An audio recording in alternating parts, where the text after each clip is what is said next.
بسم اللہ الرحمن الرحیم۔ السلام علیکم۔ جناب امیر علیہ السلام ارشاد فرماتے ہیں، جو کثرت دنیا کا طلبگار ہوتا ہے وہ فاقوں میں مبتلا ہو جاتا ہے، اور جو دنیا سے بے روحی اختیار کرتا ہے اس کو خوشحالی نصیب ہوتی ہے۔ جناب امیر علیہ السلام کی خدمت میں ایک شخص آیا اور دست ادب کو جوڑ کے عرض کرنے لگا، یا علی، وہ کون سے گناہ ہیں جس کی وجہ سے انسان دنیا میں رسوا ہو جاتا ہے؟ بس یہ کہنا تھا تو جناب امیر علیہ السلام نے فرمایا، اے شخص، 3 گناہ ایسے ہیں جس کی وجہ سے انسان دنیا میں رسوا ہو جاتا ہے۔ وہ کہنے لگا، یا علی، کون سے گناہ؟ جناب امیر علیہ السلام نے فرمایا، پہلا گناہ اپنے رشتہ داروں سے قطع تعلق کرنا، رشتوں کو ختم کرنا۔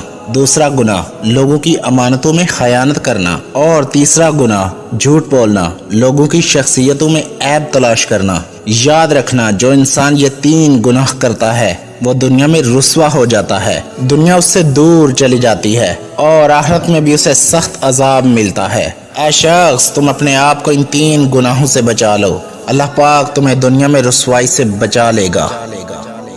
جناب امیر علیہ السلام ارشاد فرماتے ہیں، جو شخص دوستوں کی ہر غلطی کا حساب لیتا ہے اس کے دوست کم ہو جاتے ہیں۔ ویڈیو پسند آئی ہو تو پیاری باتیں چینل کو سبسکرائب کر دیجئے۔